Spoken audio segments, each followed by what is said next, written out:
Welcome, folks. This is Tom O'Brien of TFNN. We're broadcasting live from beautiful San Francisco today at the Hard Asset Show. Our guest today is Mike Richings. Mike is the president and CEO of Vista Gold. Vista trades on American Stock Exchange, New York Stock Exchange under the symbol VGZ. We happen to own Vista Gold. Mike Richings, welcome back to TFNN. Tom, once again, it's always great to be here with you. You know, it's been 8 years that I've known you now, and it's incredible the run number one in gold, but the amount of work that you've actually got done with Vista Gold. Can you bring the listeners back to the business model that you had with Vista Gold, that you still have with Vista Gold? Well, it's the same model.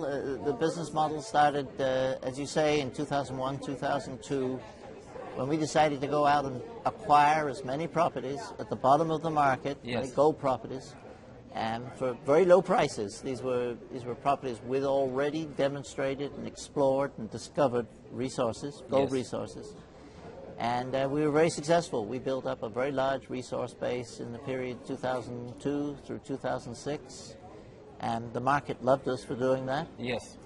And we've had a good run, and we continue with that model now, except we're at a different stage. We're advancing some of these projects, adding value. You know what's amazing is that you could actually go in, buy those ounces when you knew that they were actually there. So what happened with the bear market is that people had done a lot of work, right? And then they couldn't get them out. Is that what happened? I mean, these were, what happened is in the period of the early 90s, yes, a lot of money was spent on a lot of gold projects. People were anticipating that the gold price would go from $400 up. Okay. Instead, in mid-95, we had something called BRIEX, which was a big fraud, yes, and scandal in, right, Indonesia, combined with continued selling by the reserve banks yes, of gold. And the gold price went down. And right, so by the late 90s and early 2000s, gold was $300 an ounce. Yes. Now, all this money and work had been done in the early 90s. Companies became very despondent, whether they were major companies or if they were smaller companies, they just went out of business. And so these properties, in some cases, went back to the original owner, the original property owner. Yes. In some cases, they were sitting in shell companies. In other cases, they were sitting on the books of major companies who just forgot about them. Amazing. And we went out and we looked for everyone that we could. And I think, Tom, I might have the number a little bit wrong, but I think we invested about 68 cents for each ounce of gold of measured, indicated, and inferred resources that was on the property. That's amazing. It was a very, yes, very unique time, wasn't it? Unique time, yeah. And that, it's amazing that in any type of industry, when people are beat up like that, they just want out, right? It's kind of like the real estate industry now. There's people that have been in it and just want out. It's like, even if it's coming back, I've been beat up too much, I want out, right? I have heard some of these stories today of how some other companies managed to acquire properties during, yes, that period of time. People completely lose interest. People, right. Management. It's kind of like when bank loans go bad. Yes. And they go to the workout department. Right. Exactly. Let's get rid of it. We don't care. It's like cancer. We don't want this. We want it out of here. Absolutely amazing. Now, talk to me. We've happened to be in Vista for quite a while. You spun off Allied Nevada. Okay, so that was a huge amount of value and equity that you gave to shareholders. Now, why did you do that? Well, we thought, there was a couple of things. One was we saw an opportunity to do a transaction to acquire a very large package of exploration properties. Yes. That would not have made sense within Vista. Okay. But the second thing was we felt that if the market could focus on a Nevada-based company. Yes. And at the time, there were a lot of things that were focused. A lot of investor eyes were focused on, yes, the state of Nevada. We could get maximum value for our properties. Right.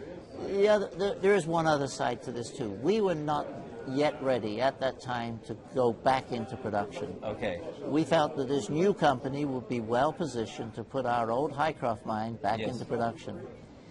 And they just did a super job. The Allied Nevada team, Chairman Bob Buchan, who you know well, yes, big time, and President Scott Caldwell, went out and raised money, and more importantly, they spent it doing something we probably wouldn't do. They spent $50–60 million a year on exploration and identified just a huge resource at Highcroft. That is so cool. Now, the big thing, though, or one of the big components of this was not just their foresight in drilling it. Yes.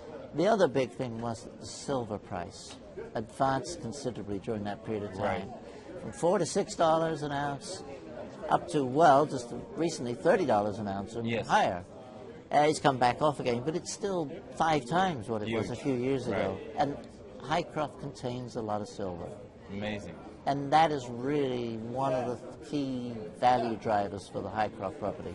So now let's switch gears, because you had that successful. There's still plenty of shareholders that own Allied Nevada, A&V. Seen lots of them here today. Big time, huge. Yes, okay. Now, talk to me about Midas, because it's a little bit different deal. But you got a big. Talk to me about Midas. How this we've works. done something in a similar sort of vein with Midas. We had a property in Idaho called Yellow Pine. Yes. 3 million ounces of resources. We invested, I think, over a period of 4 or 5 years to acquire it, about $1.4 million.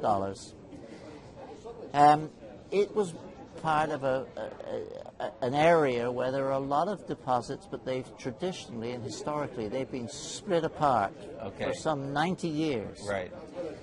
But work had been done all over those properties, and we didn't hold those. Another landowner held all the properties surrounding us. We were in negotiations for 2 or 3 years. Yes. They were spending money on their properties, and they were identifying and quantifying some resources. We saw if we didn't get together soon, we would miss a great opportunity of growth in these property packages. So we contributed our property to Midas. They contributed their properties. We ended up with 30% of the deal. And in order to get it started, we made a little private placement into Midas. It was about a $3 million private placement. So now our total investment, $4.4 million. Amazing. July, we did the IPO in Midas, $2.50 a share. Yes. Today, Midas trades over $4 a share, I think about $4.30. Our 31 million shares is worth about $130, $135 million. Amazing. And we really believe that this is going to be much, much larger. It's just the beginning, isn't it? It's just the beginning. I mean, our goal, this is Vista's goal, this is not Midas. Our goal was, we thought there was 10 to 15 million ounces on the property. Macquarie Securities just published a research report pointing to they think there's 15 to 20 million ounces. Yeah, it's so cool because people, whatever was happening, they all couldn't get together. When you get together, the one entity is much bigger than all the other smaller entities. There's concerns about the property in terms of permitting. But on a consolidated basis, that really goes away. The agencies like the idea that this is a consolidated development. One person to talk to. Exactly. One person if there's problems. Exactly. Yeah, big deal. And the deposit also has silver. It has antimony. Antimony is a strategic metal, very valuable. I think this is a no-brainer, and I think more importantly, now this is Vista's perspective on this. Yes.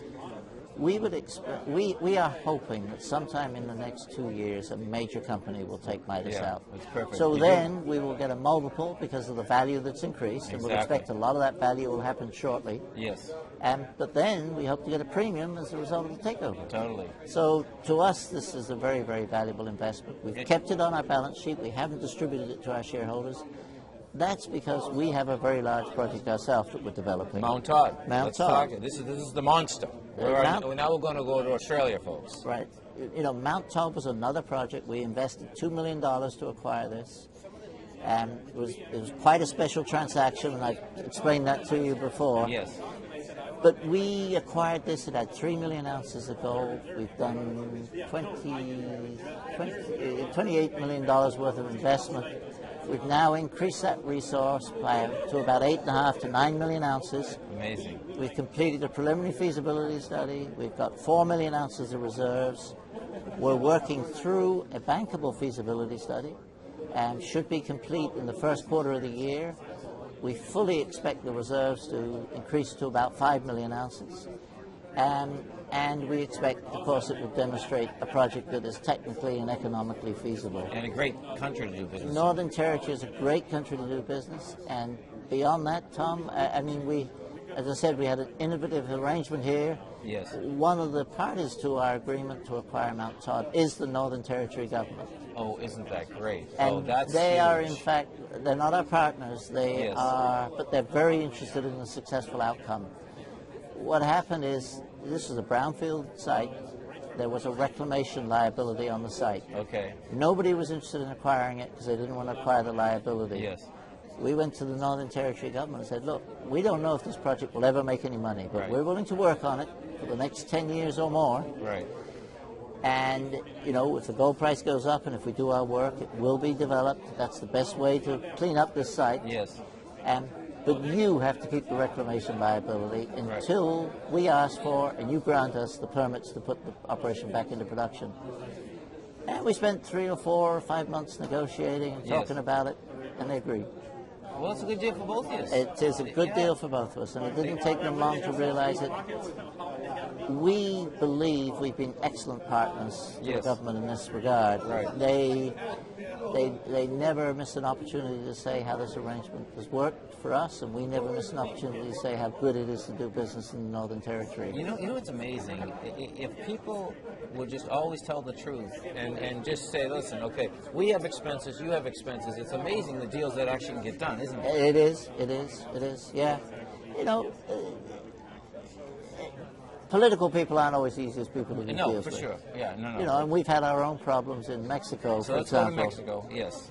Mexico Concordia project, you know, I mean, that, I've got to tell everybody, I mean, that's why Vista is such a great opportunity right now. Yes. For 3 years, we've been beaten down because of these permits.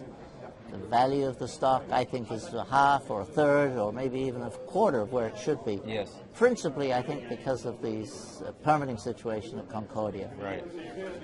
Now, there's not a lot of information. We haven't released a lot of information on it because we don't have definitive information to release, but we are making advances. Right, and so if we just bring you back a little, folks, what had happened is that when you got that, you understood that you had the permit, and then they're saying, they come back and say, no, you don't have a permit, right? What happened is, right after the spin-off of Allied, Yes. we decided to make the decision to go into production ourselves. Yes. 2008. Right. And we were so confident, and our advisors were so confident that we had all the permits necessary to go into production. We charged for it. We raised money to purchase a mill. Yes. And we charged for it, and then there was one small permit that the government said had expired.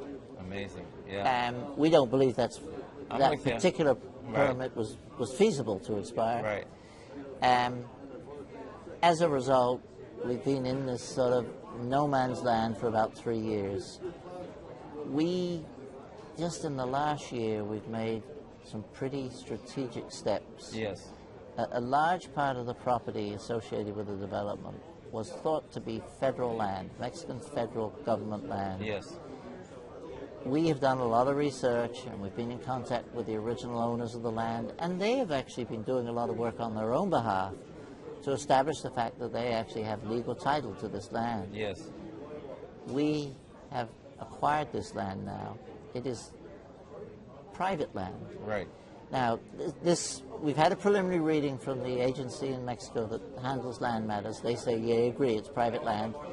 But we need a formal ratification of our agreement. Right. We expect that to come either just before Christmas or just after Christmas. Right. This may not seem like a significant matter, but we think it's a game changer on the permitting front. Yes. So this will allow us to much more rapidly make progress on the permitting front. You know what's so neat is that when we're talking about all these different countries, it certainly didn't stop Vista, didn't stop you and your team and your management team from going forward. And you had the Mount Todd, you had the Minus deal, and that's huge because at one point the Mexican deal was your biggest deal, right? Absolutely. Well, one of the things I got to stress to people is that there is a significant advantage to having more than one iron in the fire, Yes. more than one mine. You'll Right. see that with small mining companies. Yes. You'll see small mining companies who have only one property, they're discounted because there's tremendous risk associated with one operation. Mining companies with more than one mine are given a little premium because they can have a little bubble here, a little bubble there, and they can move forward somewhere else. And because it's such a tough business, even politically, you have to almost have that. Exactly. The one final thing I want to say about Concordia, though, is we have been for some time working on a business arrangement there, which I think the market will like a lot, that will certainly give everybody, our investors and new investors, a lot of confidence that we can move forward with Concordia. And we want to move forward with it because it's a great project. Exactly. It will produce gold based on the PFS, based on the feasibility numbers we did for Concordia. Yes. It'll produce gold at an average price of about 408 an ounce. Now that was done in 2009. Yes. I believe, based on a little review we did internally, that's still that number is still reasonable. It's probably about 420 instead of 410. Amazing, right? But this is a low-cost producer. It's a great little project, 100-odd thousand ounces a year. Yes. In fact, 128 on average over the life of the project. 140 though in the early years when you're trying to pay back any debt or make the return for the investors.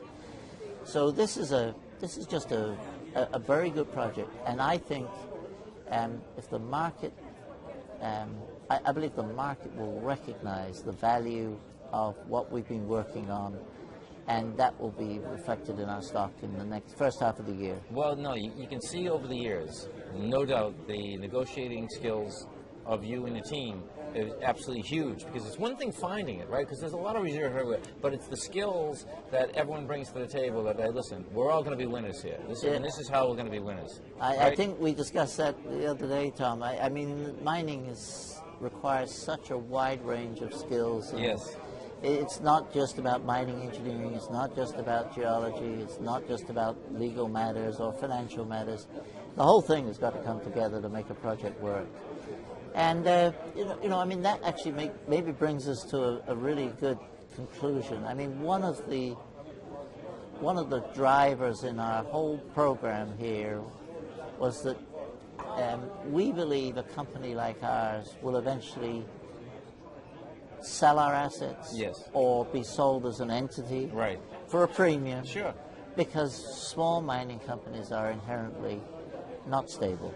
Yes. Large mining companies make the money. Large companies, have the ability to do all these things and have these multiple and make big skills. mistakes. And then do make big mistakes. Right. And they could make. They can afford to make. Yes, exactly. Right. But they also have a great need. They have not generated a lot of new reserves. No, every day it's gone. Every day it's gone, and the major mining companies depend on having reserves and a pipeline of projects to be able to justify a multiple to their NAV value. Right, and it's nice having them in different countries, isn't it? It is. It is. Well, it's nice having them in politically friendly countries, exactly. but also in different countries. Right. Yes. Well, listen, Mike, it's always a pleasure. Folks, it's Vista Gold. They trade in the New York Stock Exchange under the symbol VGZ. Come over to TFNN. You can hit the Vista banner right here, right now. Thank you very much, again. Tom. It's great. Thank you. Thank you. Perfect. Thanks, man.